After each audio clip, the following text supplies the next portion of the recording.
மீண்டும் அந்த வசனத்தை வாசிப்பார். எல்லாரும் சேர்ந்து வாசிக்கலாம். அம்ராமின் குமாரர் ஆரோன் மோசே என்பவர்கள். ஆரோன் பரிசுத்தத்திற்கு பரிசுத்தமான ஸ்தலத்தை என்றென்றைக்கும் பரிசுத்தமாய் காக்கிறதுக்கும் என்றென்றைக்கும் கர்த்தருக்கு முன்பாக தூபம் காட்டுகிறதற்கும் அவருக்கு ஆராதனை செய்கிறதற்கும் அவர் நாமத்திலே ஆசீர்வாதம் கொடுக்கிறதற்கும் விரிந்து வைக்கப்பட்டார்கள்.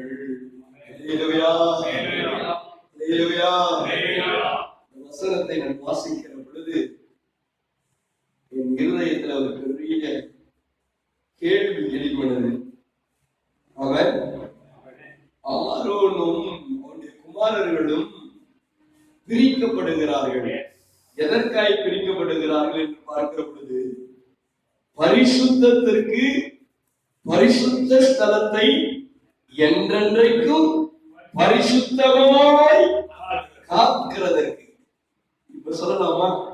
பரிசுத்தத்துக்கு பரிசுத்த ஸ்தலத்தை என்றென்றைக்கும் பரிசுத்தமாய் காப்பதற்கு. காக்கிறதுக்கு அல்ல. அல்லேலூயா, அல்லேலூயா, அல்லேலூயா.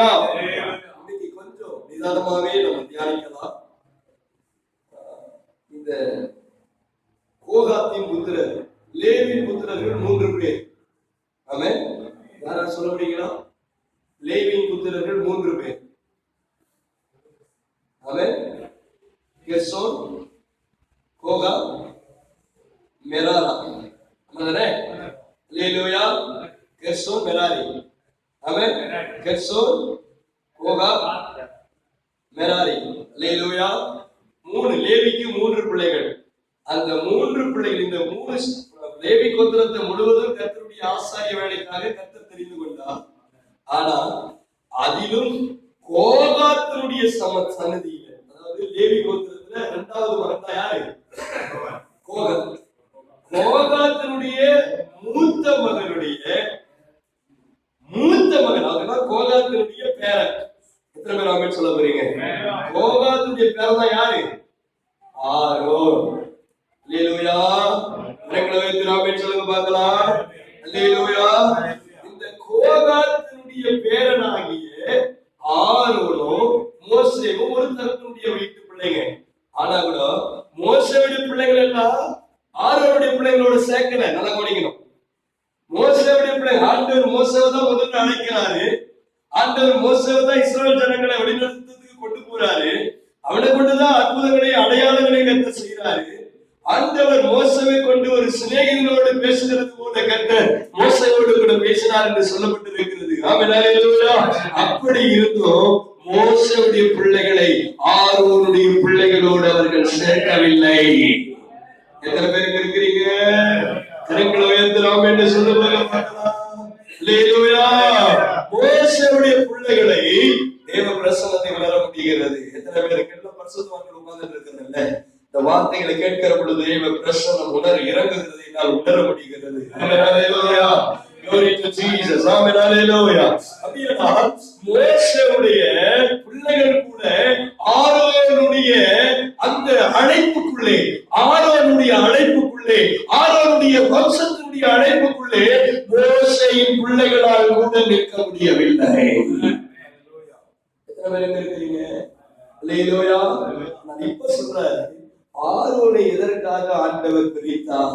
ஆரோனுடைய குமாரர்களை எதற்காக கர்த்தர் பிரித்தார்? ஆமென். அல்லேலூயா. இப்ப சொல்லப்படுகிறது, பரிசுத்தத்தை பரிசுத்த ஸ்தலத்துல என்றென்றைக்கும் பரிசுத்தமாய் காக்கிறதற்கு. எத்தனை பேருக்கு இருக்கிறீங்க? கரங்களை உயர்த்தி ஆமென் சொல்லுங்க. அல்லேலூயா. நம் ஆண்டவர் பரிசுத்தர். எத்தனை பேருக்கு இருக்கிறீங்க? நம் ஆண்டவர் பரிசுத்தர். ஆமென். நம்ம எல்லாம் அழைக்கப்பட்டிருக்கிறோம். நம்ம எல்லாம் பிரித்தெடுக்கப்பட்டிருக்கிறோம். உலகத்தோடுவே சேர்ந்து வாழ்வதற்காக அல்ல நம்ம பிரித்தெடுக்கப்பட்டிருப்பது. பரிசுத்தத்தை பரிசுத்த ஸ்தலத்துல பரிசுத்தத்தை காக்குவதற்காக கர்த்தர் நம்மை பிரித்தெடுத்திருக்கிறார். சொல்ல போறீங்க? நம்ம எல்லோரும் தேவனுடைய ஆலயம். ஆமென். அல்லேலூயா. இந்த பரிசுத்த ஸ்தலத்தை அந்நிய அக்கினியினாலே தூபம் காட்ட முயன்ற ஆரோனுடைய பிள்ளைகள் அங்கே அடிபட்டு செத்தார்கள். எத்தனை பேர் இங்க இருக்கிறீங்க? கரங்களை உயர்த்தி சொல்லுங்க பார்க்கலாம். தேவனுடைய சமூகத்துல அந்நிய அக்னியை நாம் கொண்டு போக கூடாது. எத்தனை பேர் இங்க இருக்கிறீங்க? கரங்களை உயர்த்தி சொல்லுங்க. இன்னைக்கு எல்லாம் ஆராதனையை பாத்தீங்கன்னா மேகம் மேல இருந்து இறங்கின கீழ இருந்து எழும்புது. இன்னைக்கு ஆராதனை பெரிய பெரிய கூட்டத்துல நீங்க ஆராதனை போய் பாத்தீங்கன்னா, பெரிய பெரிய வொர்ஷிப் லீடர் பண்ற ஆராதனை நீங்க பாத்தீங்கன்னா அக்னி மேல இருந்து இறங்கல, இங்க எலக்ட்ரானிக் அக்னி எரியுது. எலக்ட்ரிக்கல்ல அக்னி எரியுது. மேகம் கீழ இருந்து எழும்புது, மேல இருந்து வரல, செயற்கை மேகம் எழும்புது. மேகம் மேல இருந்து இறங்கணும். எத்தனை பேர் சொல்ல போறீங்க? சொல்லட்டுமா? தாளந்தால கர்த்தரை இழுத்துலாம் முடியாது. எத்தனை பேர் இதுக்கு ஆமென்னு சொல்ல போறீங்க? நம்முடைய அறிவினால கர்த்தரை பிரியப்படுத்தலாம் முடியாது. உங்களுக்கு பாட தெரியலாம், ஆட தெரியலாம், பிரசங்கிக்க தெரியலாம், அப்படியே சாமர்த்தியமா பேச தெரியலாம், எல்லாத்தையும் அப்படியே பிரிச்சு வகை வகையா பிரிக்கிறதுக்கு தெரியலாம். ஆண்டவர் மயங்கிடாவர்கள் மாத்திரம் நினைக்காதீங்க. மனுஷனை நம்ம மயக்கிடலாம், சபையை மயக்கிடலாம், உலகத்தை மயக்கிடலாம், யார வேணாலும் மயக்கிடலாம். கர்த்தர் உள்ளத்தை பார்க்கிறார். சொல்ல முடியுமா? நம்ம ஆராதனையை பார்த்து ஒருவேளை விசுவாசி ஓகே நல்ல பாஸ்டர்னு சொல்லிடலாம். ஒருவேளை நம்ம பிரசங்கத்தை கேட்டுட்டு ஓகே ஒரு பெரிய பாஸ்டர்னு சொல்லிடலாம். கர்த்தர் கொடுக்கணும் சர்டிபிகேட். ஆண்டவருக்கு மோசே சொல்றாரு, மோசேக்கு சொல்றாரு ஆண்டவர், ஏய் மோசே, என் வீட்டில் எங்கும் உண்மை உள்ளவனாய் இருக்கிறான். வீட்டுல உண்மை உள்ளவனாய் இருக்கிறான்னு சொல்லிட்டு போயிருக்கலாம் ஆண்டவர். ஆனா சொல்றாரு, என் வீட்டில் எங்கும் உண்மை உள்ளவனாய் இருக்கிறான். எத்தனை பேர் ஆண்டவர் சொல்ல பாருங்க, எங்கும் உண்மை. ஒரு இடத்துல உண்மை இல்லை, இதோ ஒரு இடத்துல உண்மை இல்லை, எல்லா இடத்துல உண்மை.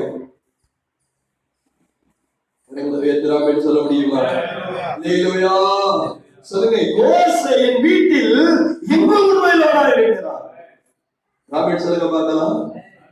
நம்முடைய உண்மையை குறிச்சு யாரையும் கை கொண்டு சொல்ல மாட்டேன். நீங்க படிச்சு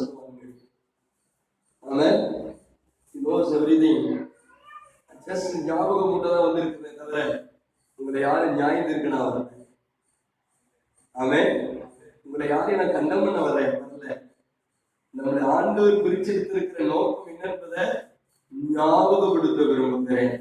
சூழ்நிலைகளாலே, பலவிதமான போராட்டத்தினாலே சில நேரங்கள்ல நாம் எதற்காய் அழைக்கப்பட்டோம் என்ற அழைப்பை நாம் மறந்து போயிருக்கிறோம். சில நேரங்கள்ல ஆரம்பத்துல இருந்த அந்த வைராக்கியம், சோறு கூட இல்லாதப்ப இருந்த வைராக்கியம், சைக்கிள் கூட இல்லாதப்ப இருந்த வைராக்கியம், மரத்தடியில ஆராதிச்சு நின்று அப்ப இருந்த வைராக்கியம், இப்ப சொகுசான கட்டடம் வந்துட்டு பிறகு, சொகுசான ஒரு பைக் வந்துட்டு பிறகு, சொகுசான ஒரு கார் வந்துட்டு பிறகு, சொகுசான ஒரு நல்ல ஒரு 10-20 விசுவாசிகள் தசமபாகம் அளவுக்கு வந்துட்டு பிறகு, இவர ஓரளவுக்கு பணத்துல பொருளாதாரத்தினால உயர்ந்து வருகிற நேரத்துல நம்முடைய கண்கள் சில நேரங்களில் அடைப்பட்டு இருக்கிறது.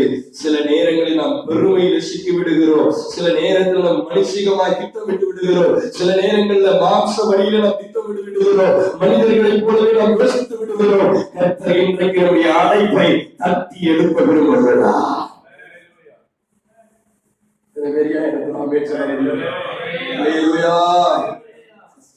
சொல்லுங்க, நான் நிறுத்திடுறேன். தைரியமா பேசுங்க. பிள்ளைகள் உங்களுக்கும் ரைட்ஸ் இருக்கு. இன்னும் நம்முடைய ஸ்தாபனத்துல பொறுப்புல இருக்கிறவங்க தான் இங்க நிக்கணும்ன்றது ஒரு சட்டம் வச்சிருக்கு, பொறுப்பு வச்சிருக்கு. அப்பதான் அது ஒரு அழகுன்னு சொல்லி அவங்களுக்கு ஒரு நாள் பொறுப்பு வரும், அவங்க செயல்படுவீங்க. எத்தனை பேர் அவங்க சொல்ல போறீங்க? நான் உண்மையாவே பிரசங்கிக்கிறதுக்காக பிரசங்கிக்கல, பொறுப்பு இருக்கிறதுனால வந்து பிரசங்கிக்கிறேன். ராபர்ட் சொல்லுங்க பாருங்க. ஹalleluya சொல்லுங்க. ஹalleluya சொல்லுங்க. ஹalleluya சொல்லுங்க. ஹalleluya. வேதம் சொல்லுது பிரித்தெடுக்கப்பட்டார்கள். அந்த கடைசி பகுதியில சொல்லுது அதற்காக பிரித்து வைக்கப்பட்டவர்கள். நம்ம யாருங்க? பிரித்து வைக்க தேவனாலே உலகத்திலிருந்து, மாம்சத்திலிருந்து, உலகத்துக்குரிய சகல காரியத்திலிருந்து பிரித்து வைக்கப்பட்டவர்கள். யாருக்காக? பரிசுத்தத்திற்காக.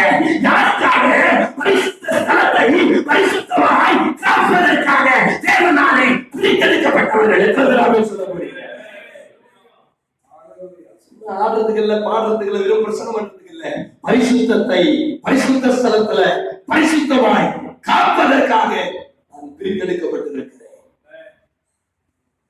சபையில பாவம் இருக்குதுன்னா பாவத்துக்கு நம்ம சிங்கமாயிடணும், பாவிக்கு நம்ம ஆட்டுக்குட்டியா மாறிடணும். நான் சொல்றது உங்களுக்கு புரியுதுன்னு நினைக்கிறேன். பாவத்தை பார்த்தோம்னா சிங்கமாயிடணும், பாவியை பார்த்தோம்னா ஆட்டுக்குட்டியா மாறிடணும். இயேசு பாவத்தை வெறுத்தார், பாவியை சிநேகித்தார். எத்தனை பேர் சொல்ல போறீங்க? சொல்லலாமா? யாரா இருக்கட்டும், எப்பேற்பட்ட ஆளா இருக்கட்டும், அவனிடத்துல பாவம் இருந்துச்சுன்னா பாவத்துக்கு சிங்கமானி எழுதணும். அவனுக்காக பரிந்து பேசுவனை கற்றுக்கணும். அவனிடத்தில் இருக்கிற பாவத்தை சுட்டி காட்டுவதற்கு நீ சிங்கமாக எழுதணும். அவருடைய பாவத்திலிருந்து வெளிப்படுவதற்காக, விட்டு விடுவதற்காக நீ ஆட்டுக்குட்டியை போல ரத்தம் சிந்தன. எத்தனை பேர் ஆமென் சொல்ல போறீங்க? கரங்களை உயர்த்தி ஆமென் சொல்ல முடியுமா? கரங்களை உயர்த்தி ஆமென் சொல்ல முடியுமா? ஆவியை ஒதுக்கிறது கூடாது, ஆவியை கண்டிச்சு உணர்த்தணும். எஸ் பிரதர், நீ செய்து தவறு. எவ்வளவு பேரோட இருக்கட்டும், நமக்கு என்ன இருக்கு? நம்ம தேவ சமூகத்தில் இருக்கிறோம், நம்மளை விட பெரிய அதிகாரி யாரும் கிடையாது. எத்தனை பேர் ஆமென் சொல்ல போறீங்க? இந்த பூமியில தேவனுக்கு அடுத்து வெள்ளமாளிகையில் அதிகாரம் உள்ள இடம் சபைதான். அதிகாரம் உள்ள இடம். எத்தனை பேர் ஆமென் சொல்ல போறீங்க? பார்லிமெண்டில் அதிகாரம் உள்ள இடம், சட்டசபையில் அதிகாரம் உள்ள இடம், தேவனுக்கு அடுத்து பணத்துக்கு அடுத்து இந்த உலகத்துல அதிகாரம் பெற்ற இடத்துல நீ இருக்கிற மறந்து போயிடாது. சொல்ல போறீங்க. அடுத்த ஆண்டவருக்கு அடுத்த பொசிஷன் யாரு? மந்திரி இல்லையா, ஜனாதிபதி இல்லையா, ஐஏஎஸ் இல்லையா, ஐபிஎஸ் இல்ல, டாக்டர் இல்ல, கர்த்தரால் பிரித்தெடுக்கப்பட்டிருக்கிற நீ நாளா தேவனுக்கு அடுத்து இந்த பூமியில அதிகாரம் இருக்கிற ஆள் யாரு? நீ படிச்சிருக்கலாம், படிக்காம இருக்கலாம், ஒருவேளை நீ ஏழையா இருக்கலாம், பணக்காரனா இருக்கலாம், சாதியில சின்னவனா இருக்கலாம், பெரியவனா இருக்கலாம், உலக பார்வை யாரா இருக்கலாம், ஆனால் கர்த்தருடைய பிரித்தெடுத்திருக்கிறார். உலகத்துல உன்னை விட ஒரு பெரிய அதிகாரம் உள்ளவங்க யாரும் இல்லைன்றத மனசுல பதிய வச்சுக் கொள்ளுங்க. எத்தனை சொல்ல போறீங்க? சொன்னாரு, ஆசையெல்லாம் எடுப்புதல் வரணும். யாரும் பங்களாவோ இல்ல, எழுப்புதல் வரணும். சொல்ல போறீங்க? சொல்லுங்க பார்க்கலாம். எழுப்புதல் இல்ல, அமைச்சர் சட்டமன்றம் எழுப்புதல் வந்துருமா? ஜனாதிபதி எதுனா சட்டமன்றம் எழுப்புதல் வந்துருமா? நீங்க நான் முழங்கல் படிக்கட்டுமா? எழுப்புதல் வந்துடும். வாயிலிருந்து புறப்படுகிற வார்த்தை அவ்வளவு வல்லமையுள்ள வார்த்தை. அபிஷேகம் அவ்வளவு பெரிய அபிஷேகம். சொல்ல போறீங்க? அதனாலதான் பேய் நீ வாயை திறந்தா ஓடுது, அதனாலதான் நோய் இந்த வாயை திறந்தா ஓடுது. எனக்கு மாங்காய் வாங்கறதுக்கு போனேன் பள்ளிக்கூட ஒரு இடத்துல.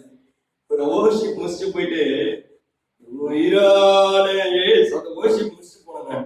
ஆக அந்த ஓவர்ஷிப் அபிஷேகம் இருந்துட்டே இருந்துச்சு. அந்த அபிஷேகத்திலேயே நான் போய் மாங்காய் பொறிக்கிற உயிரான ஏசுனுங்கிறேன். அந்த மாங்காய் கொடுக்குற பொம்பளைக்கு அடியே எழுபது உள்ள இருக்கிற ஆவி வெளியே வர ஆரம்பிக்குது. நீ போய் நின்னாலே உன் மேல இருக்கிற அபிஷேகம் அங்க இருக்கிற பிசாச வெளியே கொண்டு வரும். எத்தனை பேர் அங்க இருக்கிறீங்க? இந்த மாதிரி அதிகாரம் பெற்றது அமைச்சரை பாருங்க. சொல்லுங்க பாருங்க, எத்தனை எஸ்கார்ட் பின்னால போகுது, எத்தனை எஸ்கார்ட் பின்னால வருது, என்ன மாதிரி பக்தாவா போறாரு, எவ்வளவு பெரிய மாளிகை அவருக்கு இருக்குது, எவ்வளவு பெரிய அதிகாரம் அவர்கள் இருக்குது. கை நடுங்குமா? 58 பிசாசு பின்னால அவன் தானே. நீ போல இருக்கிற பிசாசு அத்தனையும் என்ன பண்ணும்? எத்தனை பேர் ஆமென் சொல்ல போறீங்க? நிழல் போட்டா போதும், உங்க பிரசன்ன அங்க போனா போதும். சும்மா சொல்லலையா, அனுபவத்தோட சொல்றேன். கரங்களை உயர்த்தி ஆமென் சொல்லுங்க பாருங்க. ஹalleluya சொல்லுங்க, ஹalleluya சொல்லுங்க, ஹalleluya சொல்லுங்க, ஹalleluya ஆமென்.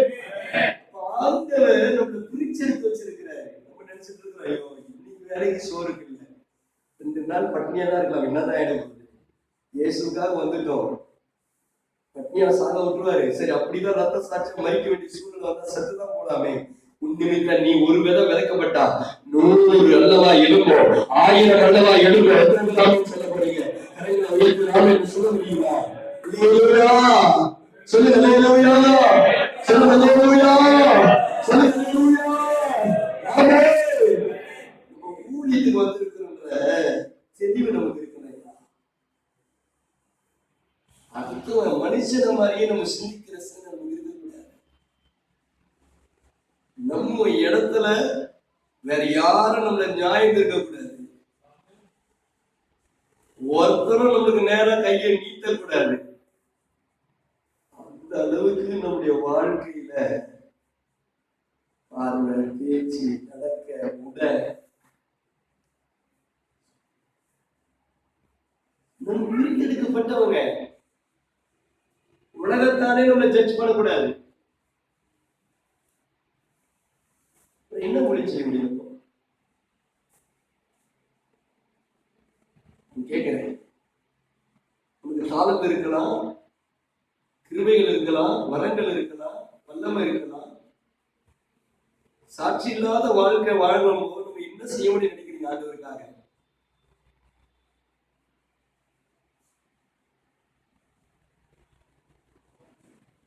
நம்முடைய சாட்சியை கெடுக்கிறதுக்கு எவனை விழுங்கலாமோ என்று சொல்லி பிசாசு கர்ஜிக்கிற சிங்கத்தை போல தெரிந்து கொண்டிருக்கிறார். வகை தேடி தெரிந்து கொண்டிருக்கிறார். நம்ம தான் பிரித்தெடுக்கப்பட்டவங்களாச்சு. நம்ம கிட்ட வகை இருக்கலாமா? அவன் சான்ஸ் தேடிட்டு இருக்கிறான். நம்ம தான் பிரித்தெடுக்கப்பட்டவங்களாச்சு. நம்ம கிட்ட ஏன் சான்ஸ்? சின்ன சின்ன விஷயத்துக்கு போய், சின்ன சின்ன விஷயத்துக்கு மறைவு, சின்ன சின்ன விஷயத்துக்கு பெருமை, சின்ன சின்ன விஷயத்துல இச்சை, சின்ன சின்ன விஷயத்துல உண்மை இல்லாத தன்மை.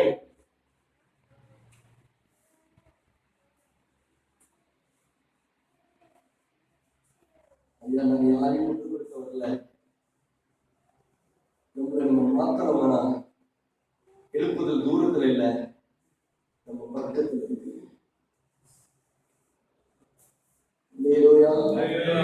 இங்க பற்றி எரிய போகிற எழுப்புதல் இந்தியாவை மாத்திரமல்ல, உலகத்தையே பற்றி பிடிக்கும். எத்தனை பேர் ஆமென் சொல்லுங்க? அந்த நாட்டுல எழுப்பி இருக்கிற அந்த நாட்டோட முடிஞ்சிச்சு. ஆனா நம்ம தேசத்துல எழும்பு போகிற, நம் நடுவில் எழும்பு போகிற அந்த அக்கினி இதோட முடிப்பதில்லை. இந்திய தேசத்தை மாற்ற முடிப்பதல்ல, ஒட்டுமொத்த உலகத்தையே அசைக்க போது வருகைக்கு நம்முடைய எழுப்புதல் காரணமாய் அமைய போகிறது.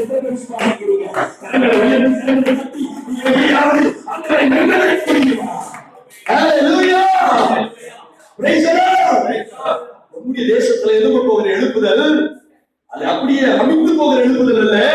அது எழுப்பி நம்முடைய மாநிலத்தை மாத்திரமல்ல, அந்த தேசத்தை மாத்திரமல்ல, அகில உலகத்தையும் இந்த அகில உலக மிஸ்டரி இயக்கத்துல ஒரு மாபெரும் எழுப்புதலுக்காக ஒரு உலக மிஸ்டரி இயக்கத்தில் இணைத்து வைத்திருக்கிறார்.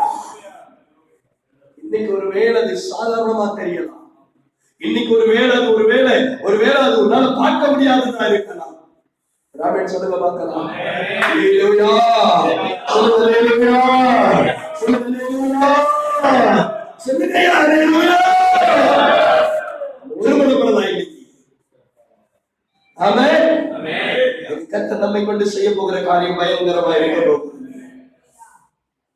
ஆமென், ஆமென். எனக்கு தெரிஞ்சு ஊழியம் வந்து ஓட்டத்துல இல்லையா, விலங்கால இருக்குது. ஓடி ஓடி நீ என்னதான் ஊழியம் பண்ணாலும் அது மட்டுமாதான் இருக்கும். முழங்கால நீ ஊழியம் பண்ண ஆரம்பிச்சேனா நாளுக்கு நாள் அற்புதம் நடக்க ஆரம்பிக்கும். ஓடக்கூடாதுன்னு சொன்னேன். ஓடுறத விட முழங்கால் ஜாஸ்தி இருக்கு. ராமன் சொல்லுங்க பார்க்கலாம். 1/2 மணி நேரம் ஊழியம்னா 5 மணி நேரம் முழங்கால் இருக்கு. 10ல் 1 பகுதி ஊழியமா இருக்கணும், 10ல் 9 பகுதி ஜெபமா இருக்கணும். அப்படிப்பட்ட ஜெபம் ஊழியத்துல நம்மளுக்கு நிறைய ஓட, என்னோட சேர்த்தா சொல்றேன், நமக்கு நிறைய ஓட தெரியுது, நிறைய பிரசங்க குறிப்பு தெரியுது, நிறைய தாளந்து இருக்குது, நிறைய கிருபைகள் இருக்குது. செய்ய வேண்டிய முடங்கால் நம்ம இடத்துல இல்லை.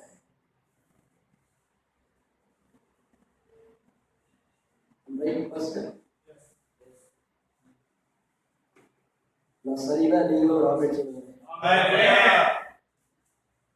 இது மாறிச்சுன்னா பரிசுத்த ஸ்தலத்துல பரிசுத்தமா நம்ம காத்து கொண்டதுக்காக நம்மளை பிரிச்சு வச்சிருக்கிறாரு. பரிசுத்த ஸ்தலம் யார் யார்?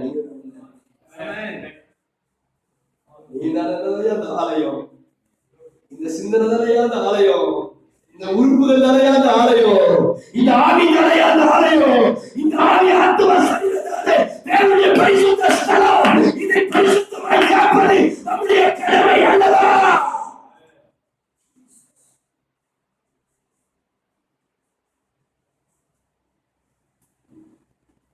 கரங்களை உயர்த்தலாமே. வேதனையோடு பேசிக் கொண்டிருக்கிறேன். தேவன் விரும்புகிற பரிசுத்தம், பரிசுத்தத்திற்கு தேவன் நம்மை தான் பரிசுத்த ஆலயமாக ஸ்தலமாக தெரிந்து கொண்டிருக்கிறார், தேர்வு செய்து வைத்திருக்கிறார். இதை காப்பதற்கு உனக்கு அதிகாரத்தை கொடுத்திருக்கிறார். எத்தனை பேர் சொல்ல போறீங்க? இந்த பரிசுத்த ஸ்தலத்தை காப்பதற்குண்டான அதிகாரத்தையோ அந்த காரியத்தையோ கர்த்தர் நமக்கே கொடுத்திருக்கிறார். Praise the lord. ஹalleluya. சொல்லுங்க ஹalleluya. சொல்லுங்க ஹalleluya. ஹalleluya. பரிசுத்த ஸ்தலத்தை பரிசுத்தமாய் காக்கணும். பெரிய சப்ஜெக்ட். இது உங்களுக்கு கோடு மட்டும் நீங்க ரோடு போட்டுருக்கீங்க. ஆமென். பரிசுத்தத்தை பரிசுத்த ஸ்தலத்துல பரிசுத்தமா காக்கணும். அதுக்காகவே கர்த்தருடைய ராஜரீக ஆசாரிய கூட்டமாய் பிரித்தெடுக்கப்பட்ட சந்ததியாய் ஒருவன் ஆரோனை போல அழைக்கப்படாவிட்டால் இந்த கனமான ஊழியத்தை என்ன பண்ண முடியாதா? செய்ய முடியாது. கர்த்தர் நம்மை அழைத்து இருக்கிறார். மோசே பயங்கரமான ஊழியக்காரனா இருந்தாலும் கர்த்தர் மோசேயுடைய பிள்ளைகளை அழைக்கல, ஆரோனுடைய பிள்ளைகளை அழைத்தார். சொல்ல போறீங்க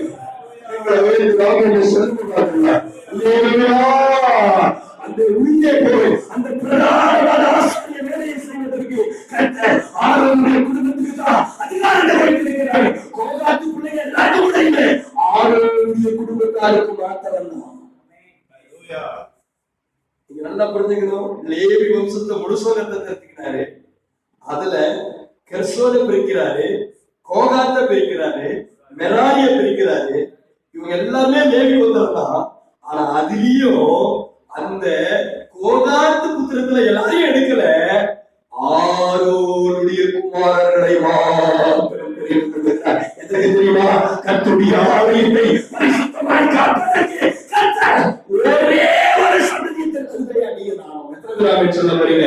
ஊழியக்காரனாகிய நீங்க நானும் பரிசுத்த ஸ்தலத்தை பரிசுத்த ஆலயத்தை பரிசுத்தமாய் காப்பதற்காக கர்த்தர் உங்களையும் என்னையும் தெரிந்து கொண்டிருக்கிறார். இங்கே நம்ம கேர்லெஸ்ஸாக இருக்க கூடாது. சபையை பரிசுத்தமாய் பார்க்க வேண்டியது உன்னுடைய என்னுடைய கடமை.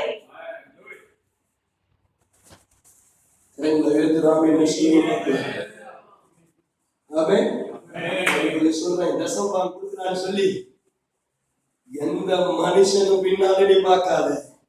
தசமபாகம் கொடுக்குறான், இவன் போயிட்டா எப்படிறா? ஐயோ, 20 பேர் இருக்கிறாங்க குடும்பத்துல, இவன் போயிட்டா எப்படிறா? போனா போகட்டும். பாவத்துக்கு நீ சிங்கமா மாற வரைக்கும் உங்க வாழ்க்கையில ஊழியத்துல எழுப்புல தலைக்கிழமை நீ சுகம் பண்ணாலும் வராது. பாவத்துக்கு நீ சிங்கமா மாறணும். பரிசுத்தத்தை காக்கிறதுக்கு நீ தீவிரமா எழுங்கணும். இதுக்குதான் நீ முதல் காரியம். ஜெபம் பண்றதுல நெக்ஸ்ட், ஆராதனை பண்றது நெக்ஸ்ட், ஆசீர்வதிக்கிறது நெக்ஸ்ட். இன்னைக்கு ஜனங்களை ஆசீர்வதிக்கிறது முதல் ஆயிடுச்சு, ஜெபம் பண்றது 2வது ஆயிடுச்சு, ஆராதனை 3வது ஆயிடுச்சு, பரிசுத்த 4வது இடத்துக்கு போயிடுச்சு. ஆனா இங்க வேதம் சொல்லுது பரிசுத்தம் தான் 1வது இடம். எத்தனை சொல்ல போறீங்க? கரங்களை உயர்த்துறோம் என்று சொல்ல பார்க்கிறோம். அல்லேலூயா, அல்லேலூயா, அல்லேலூயா. சொல்லட்டுமா தேவ ஜனமே, ஊழியக்காரனுக்கு நான் திரும்ப சொல்றேன், பலதரப்பட்ட பிரச்சனைகள் வரும். ஊழியத்துக்கு போகிற இடமா இருக்கலாம், இறக்கம் உள்ளவங்களா இருக்கிறதுனால, அதனுடைய இறக்கம் நமக்குள்ள இருக்கிறதுனால பிரச்சனைகள் அதிகமா நமக்கு வரும். அவுட்லைனா சொல்றேன், நீங்க புரிஞ்சுக்கிறீங்க. அல்லேலூயா, அல்லேலூயா, ஆமென். நம்மளை விட மனைவியை விட மற்ற மனைவி ரொம்ப அழகா நமக்கு தெரியுமா? ரொம்ப மனைவியை விட இன்னும் ரொம்ப அழகான ஆட்கள் நம்ம முன்னால் வந்து நிற்பாங்க, சிரிப்பாங்க, பேசுவாங்க, அன்பு செலுத்துவாங்க.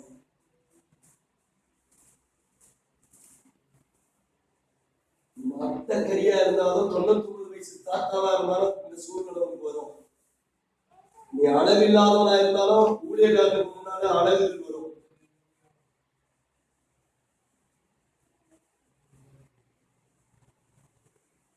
நான் சொல்றது 100க்கு 100 உண்மை உங்களோட பேசிட்டு இருக்கிறேன். அல்லேலூயா சொல்லுங்க, அல்லேலூயா. வயசானது இல்ல, உனக்கு சொல்லணும்.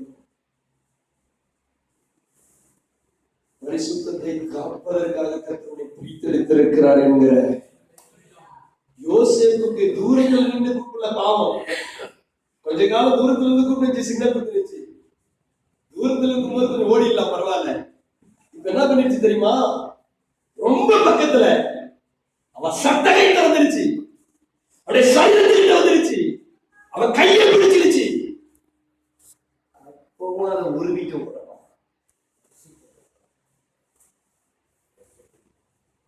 நான் என்ன பிரச்சனை பண்ணிட்டோம்?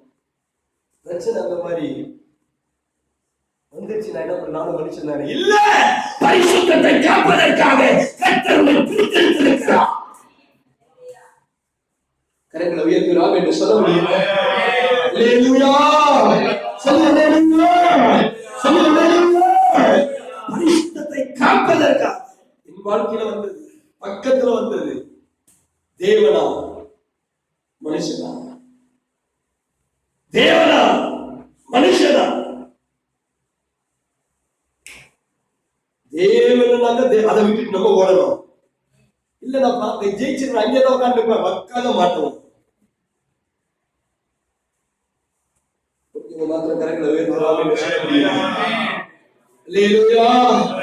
தைரியமா தேவ சமூகத்தை நிக்கிறது தைரியம். நம்முடைய பரிசுத்த நமக்குள்ள இருக்கிற பொழுது தைரியமா நிற்க முடியும். விசுவாசத்தை கொண்டால் எத்தனை சொல்ல முடியுங்க? சொல்ல முடியுமா?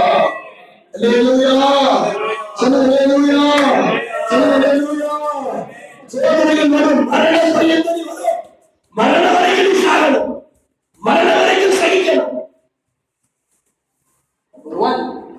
பரிசுத்தம் வாசிங்க.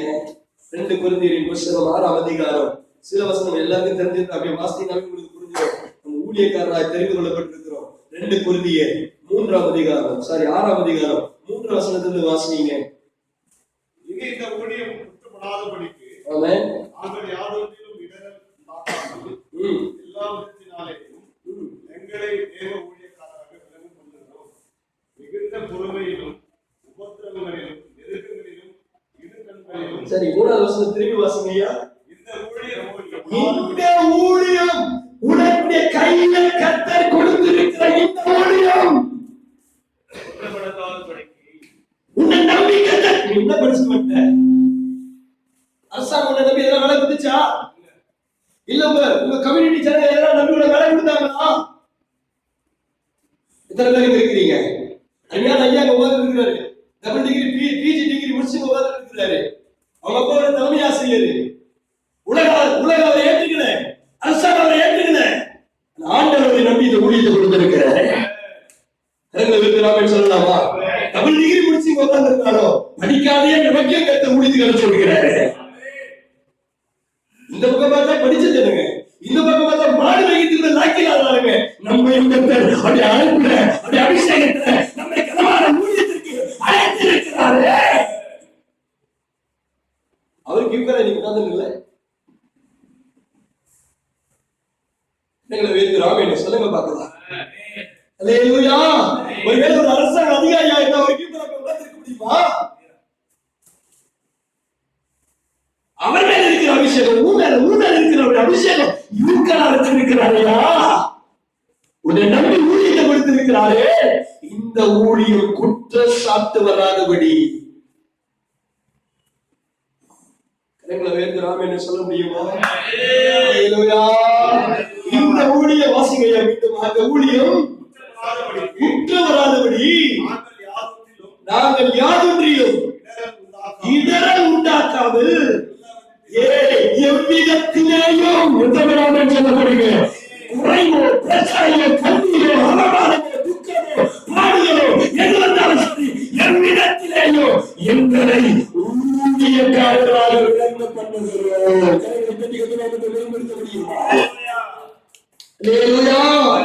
எவ்விதத்திலும் இல்லாம போனாலும் பரவாயில்ல, அவமானப்பட்டாலும் பரவாயில்ல. எத்தனை பேர் ஊழியத்துக்காக அடி வாங்கிருக்கீங்க? எத்தனை பேர் ஊழியத்திற்காக பேச்சு வாங்கியிருக்கீங்க? கடன் வாங்கி கொடுக்காதனால நம்ம பேசியிருப்பான், வீட்டுக்கு ஒழுங்கா வாடகை கொடுக்காதனால நம்ம பேசியிருப்பான், இல்ல நம்முடைய காரியங்கள் ஒழுங்கில்லாதனால நம்மளை திட்டிருப்பான், பண விஷயத்துல உண்மை இல்லாதனால நம்மளை திட்டிருப்பான், வார்த்தையில உண்மை இல்லாதனால நம்மளை திட்டிருப்பான். எத்தனை பேர் இயேசுவின் நாமத்தை சுமந்து சென்றதுக்காக அவமானப்பட்டிருக்கிறீங்க? நீங்க பாக்கியவான்கள். எத்தனை பேர் ஆமென் சொல்ல போறீங்க? கரங்களை உயர்த்தி ஆமென் சொல்லலாமா? எவ்விதத்திலேயும் எந்த விதத்திலேயும் எங்களை ஊழியர்களாக விளங்க பண்ணுகிறோம். எத்தனை பேர் ஆமென் சொல்ல போறீங்க? நான் பிரித்தெடுக்கப்பட்டவன், நான் 3 நாளா ஆசைப்பட்டு இருக்கிறேன். பரிசுத்தத்தை பரிசுத்த ஸ்தலத்துல பரிசுத்தமாக்குறதுக்காக, பரிசுத்தத்தை காக்கிறதுக்காக கர்த்தரை பிரித்தெடுத்தார். பரிசுத்தத்தை பரிசுத்த ஸ்தலத்துல பரிசுத்தமாய் காப்பதற்காக கர்த்தரை பிரித்தெடுத்தார். ஆழ்ந்த சத்தியம். ராமன் சொல்லலாமா? அழைப்பு ஊழியம் அப்படின்னு சொன்னா ஏதோ நிறைய பேர் நினைச்சுக்கிறாங்க, உள்ள இல்ல நிறைய பேர் நினைச்சுக்கிறாங்க அவசரத்துக்கு போயிட்டு நான் யோசனை காரணம் உண்மையா சொல்லட்டுமா? ஒரு நாளைக்கு நான் 1000 ரூபாய் எனக்கு ஆஃபரிங் வர அளவுக்கு எனக்கு ஹவுஸ் விசிட்டிங் இருக்குது. ஒரு நாளைக்கு 2000 ரூபாய் சம்பாதிக்க முடியும். 30 நாள் ஹவுஸ் விசிட்டிங் பண்ணா 60,000 ரூபாய் என்ன சம்பாதிக்க முடியும்? அவ்வளவு ஆத்தமாத்த இருக்கிறாங்க, அவ்வளவு வீடு இருக்கிறாங்க, ஒவ்வொரு தெரிஞ்சவங்க இருக்கிறாங்க. இது 60,000 கஷ்டமா சொல்றது சாதாரணம். இதுவரைக்கும் எனக்கு ஹவுஸ் விசிட்டிங் ஒரு ஊழியம் கிடையவே கிடையாது, இருக்கும் இருக்காது.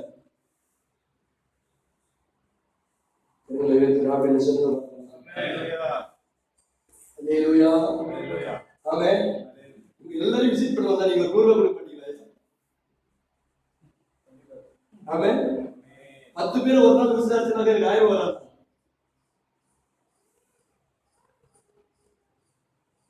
இந்த ஃபெலோஷிப் 500 பாஸ்டர் இருக்கிறாங்க. 500 பாஸ்டர் சும்மா போய் விசிட் பண்ணாங்க. எங்க விசுவாசிக்கு 300 பேர் இருக்கிறாங்க. 300 பேர் வீட்டுக்கு போயிட்டு வந்தாங்க.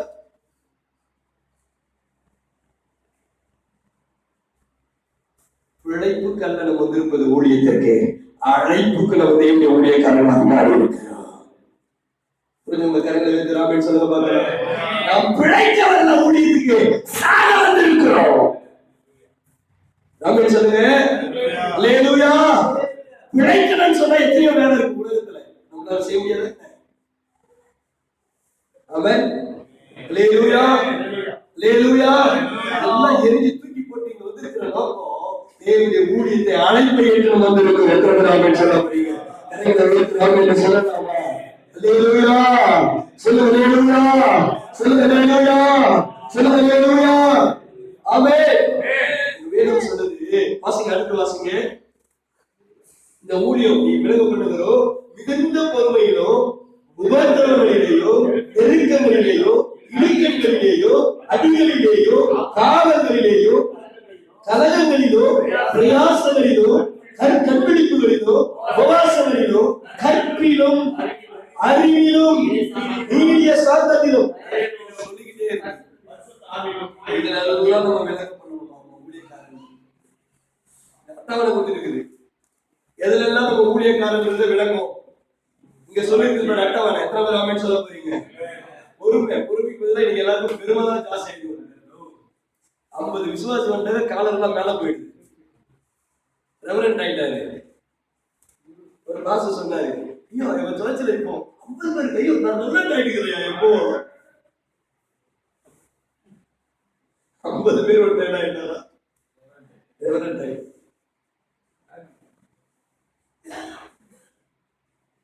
உங்களை தப்பு சொல்லல. கர்த்தர் உங்களுக்கு வச்சிருக்கிற அபிஷேகம் ரொம்ப பெருசு. ரெவரண்ட் இல்ல, நீ சிங்காசனத்துல உட்கார்றாளியா?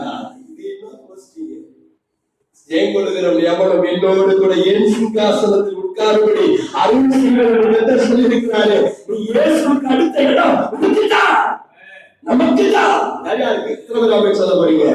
உலகத்தை அவர் நியாயத்திற்கு நீங்க நானும் பங்கு இருக்க போறோம். நீங்க நானும் சேர்ந்து உலகத்தை நியாயத்திற்கு போறோம். வேத்து ராமேடு சொல்லலாம். அவர் ராஜா வரப்போல ராஜாவுடைய பிள்ளைங்க. அவர் நியாயாதிபதி. நம்ம நியாயாதிபதி கூட இருக்கிற நியாயாதிபதிகள் குட்டி பெரிய நியாயாதிபதி, நம்ம குட்டி நியாயாதிபதி. எத்தனை பேர் ராமேடு சொல்ல போறீங்க? அவர் இல்லாமோ அவருக்கும் எத்தனை பேர் ராமேடு சொல்ல போறீங்க? கரைகளை வேத்து ராமேடு சொல்லலாமா? சாயலை கட்டப்படுத்திருக்கிறார்.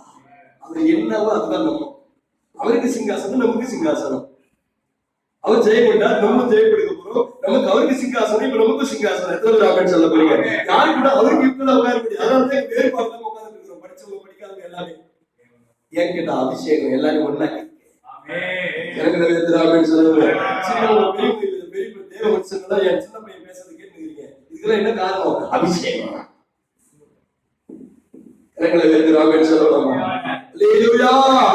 சொல்லுங்க. விலக பண்ண வேண்டும் என்று சொல்லி கர்த்தர் இப்பொழுது சொல்லிக் கொண்டிருக்கிறார். அப்ப பரிசுத்தத்தை எப்படி பார்க்கணும்? பரிசுத்த ஸ்தலத்துல பரிசுத்தமா காக்கணும். ராமன் சொல்லலாமா? அந்நிய அக்கினி வந்துடக்கூடாது, சுயம் வந்துடக்கூடாது, மாமிசம் வந்துடக்கூடாது. அடுத்து வாசிங்க. என்றென்றைக்கும் கர்த்தருக்கு முன்பாக தூபம் காட்டுகிறதற்கும். எத்தனை சொல்ல போறீங்க? இரண்டாவது நாம் ஏன் பிரித்தெடுக்கப்பட்டோம்? முதலாவது காரியம் ஏன் பிரித்தெடுக்கப்பட்டோம்? பரிசுத்த ஸ்தலத்தை பரிசுத்தமாய் காப்பதற்காக கர்த்தர் பிரித்தெடுத்திருக்கிறார். இரண்டாவது காரியம் என்றென்றைக்கும் அவருக்கு முன்பாக நின்று ஜெபிப்பதற்கு தூபம் போல ஜெபம். எத்தனை பேர் ஆமென் சொல்ல போறீங்க? கரங்களை உயர்த்தி ஆமென் சொல்லலாமா? என்றென்றைக்கும் உயர்விலும் தாழ்விலும் என்ன நடந்தாலும் எது நடந்தாலும் ஜெபம். கூட்டாண்டே அறையறாங்க. அரைஞ்ச போக சந்தோஷத்தோடு ஜெபம் பண்ணி கொண்டு போனார்கள். எத்தனை பேர் ஆமென் சொல்ல போறீங்க? கரங்களை உயர்த்தி ஆமென் சொல்லலாமா? என்றென்றைக்கும் நமக்கு நல்ல காரியம் நடந்தாதான் ஜெபம் வரும், இல்லாட்டி துக்கம் தான் வரும். ஆனா வசனம் சொல்றது என்றென்றைக்கும் தூபம் காட்டுகிற அனுபவம். எத்தனை பேர் ஆமென் சொல்ல போறீங்க? நம்முடைய யாரை ஏசட்டும் பரவாயில்ல, பேசட்டும் பரவாயில்ல, நம்மளை வேதனைப்படுத்திட்டும் பரவாயில்ல, நம்மளை அவமானப்படுத்திட்டும் பரவாயில்ல, என்ன நடந்தாலும் பரவாயில்ல, நீ தேவனுடைய சமூகத்துல பரிசுத்தத்தை காப்பதற்காக பிரித்தெடுக்கப்பட்ட தேவ மனிதனே, அடுத்த நிலையில் எந்த நிலையிலேயோ எல்லா நேரத்திலும் ஜெபத்தோடு வேண்டுதலோடு அந்த சமூகத்தில் அடர்ந்து இருக்கிறோம். எத்தனை பேர் ஆமென் சொல்ல போறீங்க? ஆமென் சொல்லலாமா?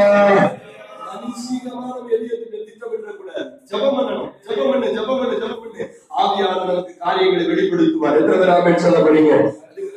சாபத்துல கர்த்தர் வச்சிருக்கிறாரா? எப்படி பாசது தெரியும்? நீங்க ஜெபம் பண்ண கர்த்தர் லீட் பண்ணுவார். எத்தனை பேர் ஆமென் சொல்றீங்க? கர்த்தரோடு பேசுவார், வார்த்தையோடு பேசுவார், கர்த்தர் நடத்துவார். இதுதான் உங்களுடைய சரியான இடம் சொன்னா. நான் கூட ஏறக்குறைய 2 வருஷம் சும்மா தான் போயிட்டு இருந்தேன். சும்மாவே போயிட்டு உட்கார்ந்துருந்தேன். சேர்ல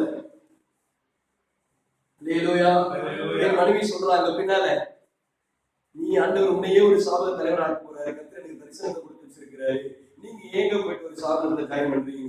எங்க அப்பா அம்மா உயிரா இருந்தாங்க, வேண்டாம்ப்பா சாபனம் வேண்டாம் அப்படின்னாங்க. அல்லேலூயா. 2 வருஷமா சும்மா தான் போயிட்டு இருந்தேன். வார்த்தைகள் வர வர வர இல்ல இதுதான் சரியான இடம். ஆவியானவர் நடத்துக்கு வர வர கர்த்தருக்குள்ளே நம்ம உள்ளே வந்து எத்தனை பேர் ஆமென் சொல்ல போறீங்க? சொல்லுங்க பார்க்கலாம். அல்லேலூயா. உள்ள நுழைஞ்சதுல இருந்து அந்த வார்த்தைகள், பரிசுத்தவான்களுடைய ஐக்கியம், அவருடைய தாழ்மை, அவர்கள் தேவனுக்கு முன்பாக பரிசுத்த வாழ்க்கையை வாழ்கிற அந்த வாழ்க்கை எல்லாம் என்னை கவர்ந்தது. எத்தனை பேர் ஆமென் சொல்ல போறீங்க? உண்மையா சொல்றீங்க. ஊழியக்காரன்னு சொன்னா நம்ம டபிள்யூஎம்ல இருக்கிற ஊழியக்காரங்களை தான் நம்ம ஊழியக்காரனா பார்த்திருக்கிறேன். லட்சக்கணக்கான விசுவாசிகள் அவங்களுக்கு ஆத்துமாக்கள்.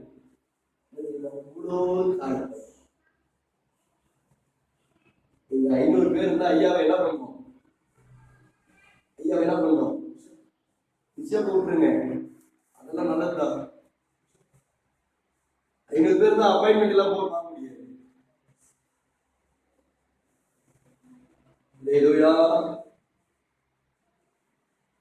லட்சக்கணக்கான விசுவாசி சொல்லட்டுமா? சாதாரணமா எல்லாரும் வந்து போவாங்க, எல்லாரோட தங்குவாங்க. பிளேட் என்ன நின்று கியூல நின்று சாப்பிடுவாங்க. மணி கணக்கில் நிக்கிறதுனால இந்த பிளைன்ல நிற்பாங்க, சரீரம் முடியலனால நிற்பாங்க.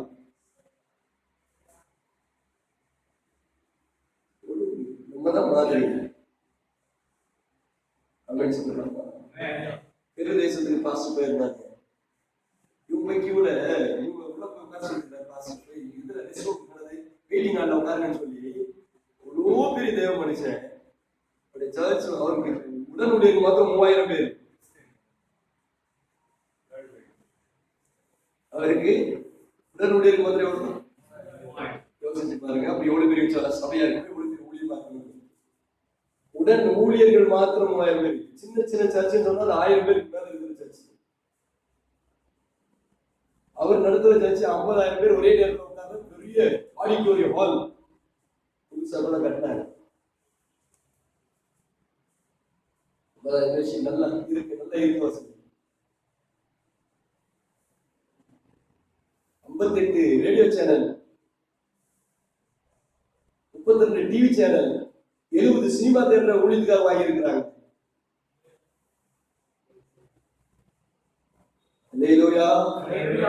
ஆனா பெரும் கன்வென்ஷன் கூட்டத்துல அவருடைய மனைவிக்கு என்ன தெரியுமா வேலை?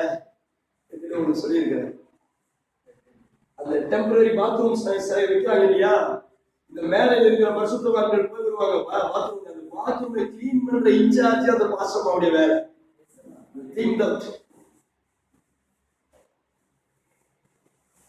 அந்த பாஸ்டர் வேலை என்னங்க?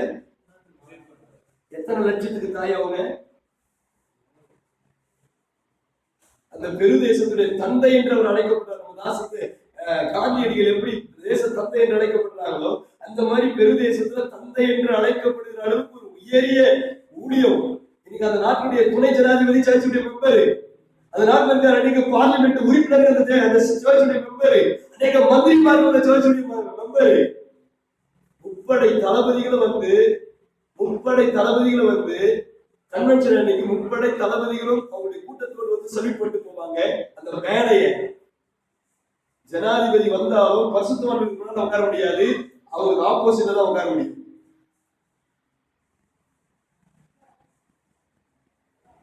நம்ம சர்ச்சில் பஞ்சாயத்து தலைவர் வந்துட்டாருன்னா நமக்கு கண்டெல்லாம் ஆயிடுது, கூட ஆயிடுது, பலிபத்திர வர வச்சுக்கலாம். யார் அவன்? உண்மையில இருக்கிற அபிஷேகத்தை அவன் சமமா?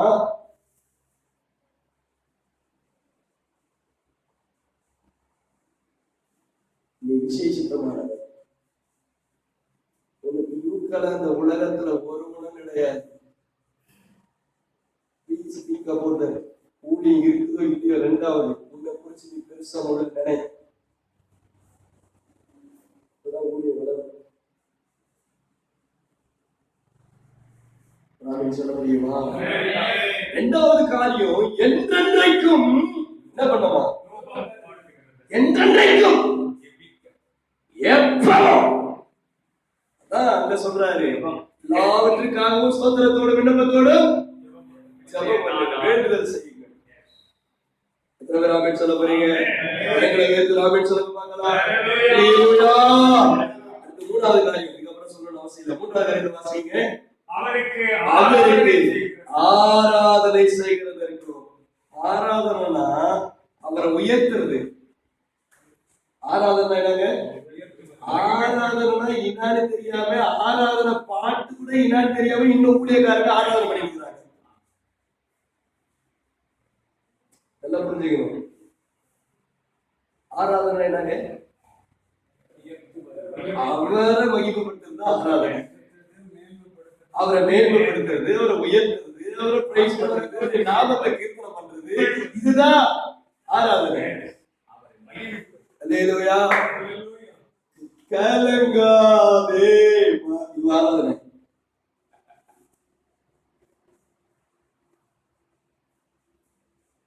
ஆராதனை என்பது அவரை மகிமைப்படுத்துவது, உன்னை கேட்குவதல்ல, அவரை மகிமைப்படுத்துவது. துதிகன மகிமையெல்லாம் உமக்கே செலுத்துகிறோம். ஆராதனை என்பது அவரை பத்தி பேசுறதையா, உன்னை பத்தி பேசுறது இல்ல. ஐயா கொஞ்சம் பார்த்து ராமன் சொல்லுங்க பாருங்க. ஆராதனைன்றது அவரை பத்தி பேசுறது, குத்துப்பாட்டு பாடி நிக்கிறது இல்ல. இதை குத்து குத்து குத்து குத்தி குத்தி இதை மாரியம்மா வர வைக்கிற மாதிரி ஆவியாக வைக்க முடியுமா என்ன?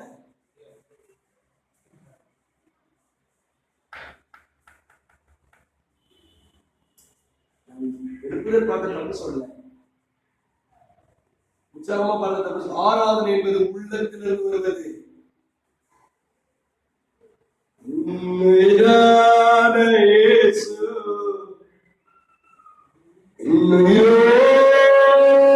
கலந்தி இன்னுயிரே நான் உம்மை துதிப்பேன், இன்னுயிரே நான் உம்மை துதிப்பேன்.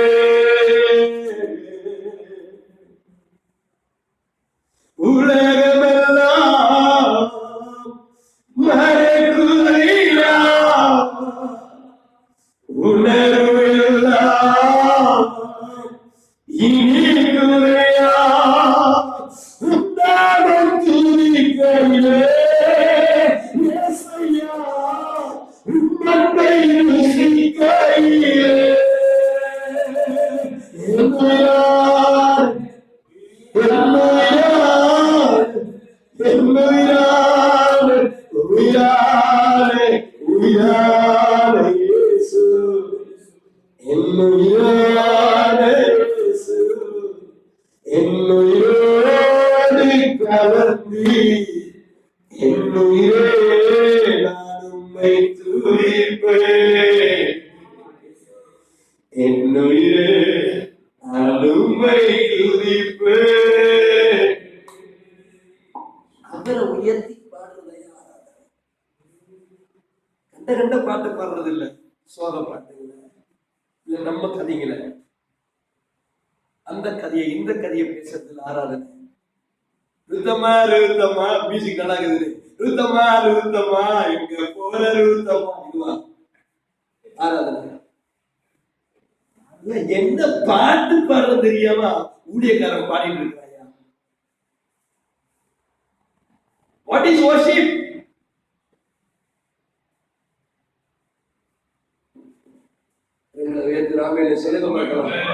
உள்ளத்தை திறக்கணும், உள்ளத்தை உடைக்கணும். அல்லேலூயா. நாமத்தை சொல்லி யெகோவா ஈரே எல்லாமே பார்த்து கொள்ளி, அந்த நாமத்தை சொல்லி சொல்லி பாருங்க.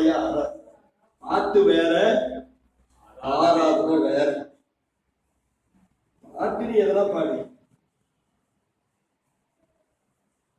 நிலையில்லா உலகத்தில் நிம்மதி தேடும். இது ஒரு ஆராதனை சொல்ல முடியும். இது ஒரு அழைப்பு, சுவிசேஷ அழைப்புக்கு ஒரு பாடல். வருவாய் தருணம் இதுவே அழைக்கிறாரே. இதெல்லாம் வந்து சுவிசேஷத்துக்கு ஒரு அழைப்புகள் கொடுக்கிறது. அல்லேலூயா, அல்லேலூயா. ஒரு தாய் தேற்றுவது போ என் நேசர் தேற்று, ஒரு ஆறுதல் பாட்டு. ஆனா அதே பாட்டை வர்ஷிப்பா பண்ண முடியும். ஒரு தாய் தேற்றுவது போ என் நேசர் தேற்றி நீர்னு மாத்திட்டீங்கன்னா அது என்ன ஆயிடும்? அவரை பார்த்து பாடுறது. தேற்று வார்த்தை பாண்டீங்கன்னா ஜனங்களை பார்த்து பாடுறது. தேற்றி நீர்னு பாண்டீங்கன்னா அவரை பார்த்து பாடுற பாட்டு. வர்ஷிப் பண்றது அவரை பார்த்து அவரை ஆராதிக்கிறதுக்காக.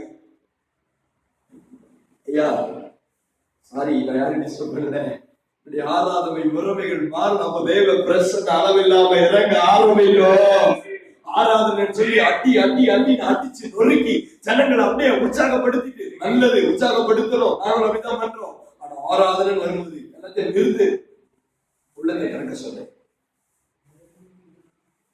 அல்லேலூயா. முடிந்த கீபோர்டை எடுத்துக்கிட்டான்.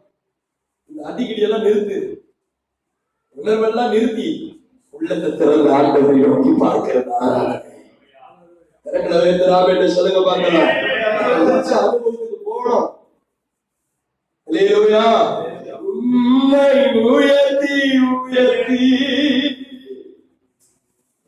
உள்ளம் மகிழுதையா.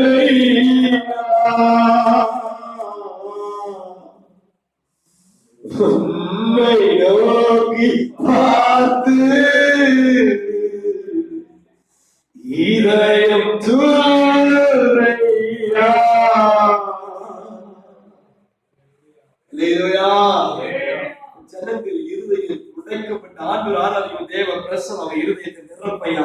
அவங்க தலைமையில இருக்கிற அபிஷேகம் பாடியில இறங்கி வரும். அவங்க இருதயத்தை நிரப்பும், ஆத்மாவை நிரப்பும். அப்பதான் விடுதலையா வெளியே போக முடியும். ஆராதனா ஒரு மனுஷனை விடுவிக்க சொல்லுங்க.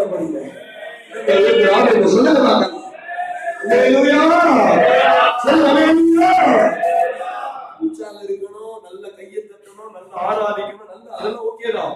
ஆனா உள்ளத்துல இருந்தும் ஆண்டவர் ஆராதிக்காம போயிடக்கூடாது. முடிவு எங்க தெரியுமா முடியணும்? உள்ளத்தோடு ஆராதிப்பே அங்க போய் முடியும். திருவிழாவின்னு சொல்ல போறீங்க, எங்களை வேந்திராவின்னு சொல்லுங்க. அப்போ ஆண்டவருக்கு முன்னால ஆராதனை செய்வதற்கும் எனக்கு ஒரு ஆசை. நிறைய ஊழியக்காரங்க ஓச்சிப்பேன், நான் குற்றம் சொல்லல, மன்னிச்சிருங்க. அப்ப எனக்கு ஒரு ஆதங்கம் வரும். ஐயோ, ஆராதனைக்கு என்ன பாட்டு பாடணும்னு தெரியாம பாடலாங்களையா, தவிர உங்களுக்கு ஆராதனைக்கு கற்றுக் கொடுங்கப்பா. அவங்களை குற்றச்சாட்ட மட்டும் அப்பவே அவங்களுக்கு சொல்லவும் மாட்டேன். என்ன சொன்னா நம்ம என்ன பண்ணிடுவாங்க? இவங்கதான் என்ன தெரியுமா, என்ன திருத்திக்கிறவங்களா தான் பரவாயில்ல, தங்களை எல்லாம் தெரியும் நினைக்கிறோம். நம்ம என்ன பண்ண முடியுமா? பெரியவரு இவர் தான் எல்லாம், இவருக்கு எல்லாம் தெரியும், எனக்கு ஒன்றும் தெரியாது அப்படின்னு நம்ம பேச முடியுமா?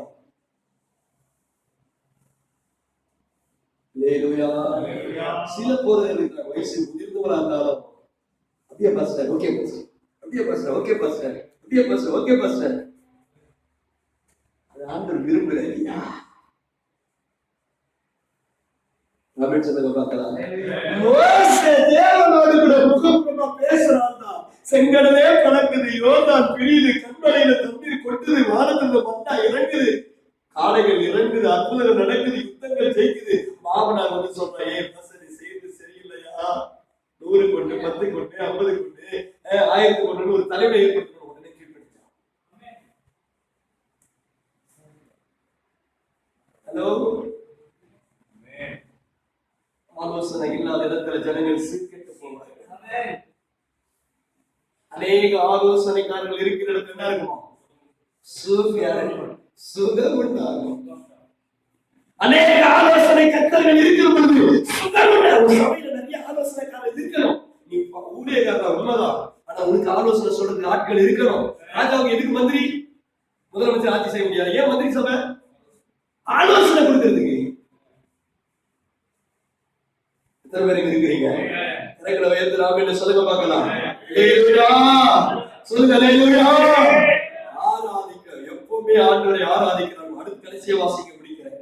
நாமத்திலே ஆசீர்வாதம். இது ரொம்ப அற்புதமான காரியம். இன்னைக்கு நீ ஆண்டவர் பிரிச்சிருக்கிற நோக்கம் தெரியுமா? அப்படி நாமத்துல ஜனங்களை ஆசீர்வதிக்கிற அபிஷேகத்துக்காக கர்த்தர் பிரிச்சிருக்கிறாரு. நீ வாயிலிருந்து கையை உயர்த்தி ஆசீர்வதிக்கிற வார்த்தை ஜனங்களுக்கு வாழ்க்கையில நிறைய ஆசீர்வாதி சொல்றதெல்லாம் நடக்காது, உலகத்துல சொல்றதெல்லாம் நடக்காது, விஞ்ஞானி சொல்றதெல்லாம் நடக்காது.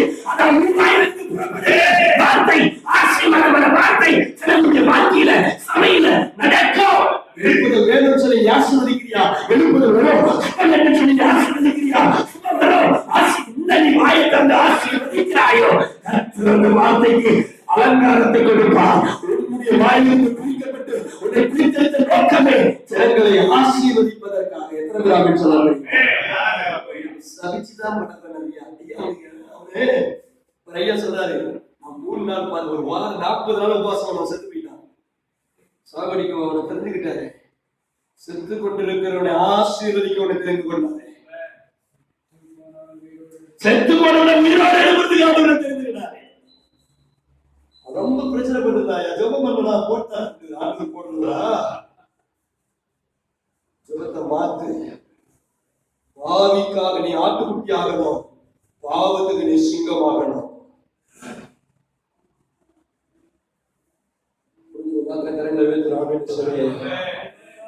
நீ பாடுபட்டு பிரயாசப்பட்டு முழங்கால்பட்டு அவனுக்காக ஜெபம் பண்ணியும் அவங்க கீழ்ப்படியாம போறப்போ ஆண்டவரே அடிச்சுட்டு போறாங்க போட்டோம். நீ அவரிச்சு சாமி ஜெபம் பண்ணாத ப்ளீஸ். அல்லேலூயா சொல்லுங்க. அல்லேலூயா அல்லேலூயா. சில நேரங்கள் நம்ம வித்தியாசமா ஜெபம் பண்ணுவோம், ஜெபம் கேட்கவே படாது. நினைச்சிருப்போம் ஏன் ஆண்டவரேனாக்கா ஜெபம் எப்படி ஜெபம் பண்றதுன்னு உங்களுக்கு தெரியல. யாரு ஜெபம் பண்ணி நான் எப்படி கேட்க முடியும்? ஆண்டவர் மேலே போகும்போது கலிலேய மனிதர்களை மாதிரி ஏன் அண்ணாந்து பார்க்கிறீர்கள், எப்படி ஏறி போகிறீர்கள், அவர்களை ஆசீர்வதித்துக் கொண்டே இருக்கையில் அவர் மறுரூபமாக்கப்பட்டு ஏறி போனார். எத்தனை ராமே சொல்ல போறீங்க? சொல்லலாமா? நீங்க ஜனங்களை ஆசீர்வதிக்கும் போது ஒரு நாள் வரப்போகுது, பரிசுத்தத்தை பயத்தோடு நாம் பாதுகாக்கும் பொழுது, தூபம் போல ஜபம் எப்பொழுதும் இருக்கிற பொழுது, தேவனுக்கு முன்பாக ஆராதனை செய்து கொண்டு இருக்கிற பொழுது, ஜனங்களை ஆசீர்வதித்து